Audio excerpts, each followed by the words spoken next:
ગુજરાત માધ્યમિક અને ઉચ્ચતર માધ્યમિક શિક્ષણ બોર્ડ દ્વારા ધોરણ 10ના વર્ષ 2025ના પરિણામો જાહેર કરવામાં આવ્યા છે।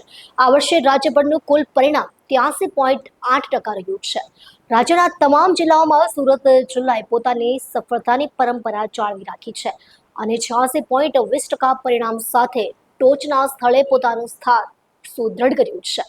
સુરતના સામાન્ય પરિવારમાંથી આવતા વિદ્યાર્થીઓએ ચળહળતી સિદ્ધિ મેળવી છે। સાથે જ આગામી સમયમાં ઉચ્ચ અભ્યાસ કરીને ડોક્ટર, એન્જિનિયરથી લઈને દેશ માટે આઈએએસથી આઈપીએસ ઓફિસર અને બિઝનેસમેન બનવાની ઈચ્છા વ્યક્ત કરી હતી।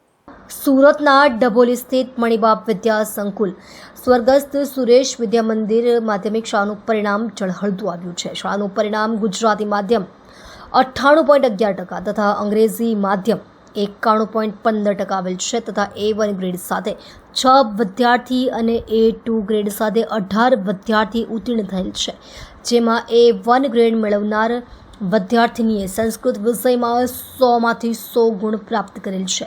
શાળા પરિવાર વતી વિદ્યાર્થીઓને મોં મીઠું કરાવી ગુલદસ્તા સાથે શુભેચ્છા પાઠવવામાં આવી હતી તથા વિદ્યાર્થીઓ દ્વારા ડીજેના તાલે ઝૂમી ફટાકડા ફોડી ખુશી વ્યક્ત કરવામાં આવી હતી।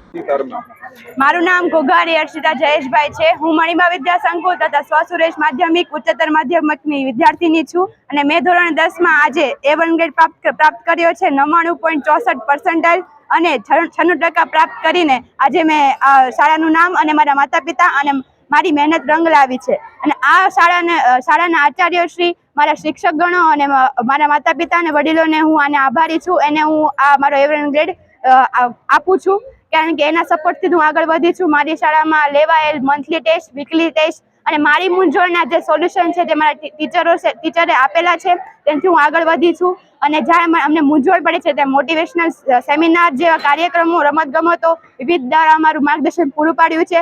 બોર્ડનો ભય ન રહે તે માટે ઘણા એવા કાર્યક્રમો પણ યોજાયા હતા, તેથી મને ખૂબ જ ધોરણ 10 રમતા રમતા મારું આજે A1 ગ્રેડ પ્રાપ્ત કર્યો છે। મારું નામ આસુદરિયા દક્ષાબેન છે। હું મણિબા વિદ્યા સંકુલ સ્વસુરેશ માધ્યમિક શાળાની અંદર આચાર્ય તરીકેની કામગીરી કરું છું।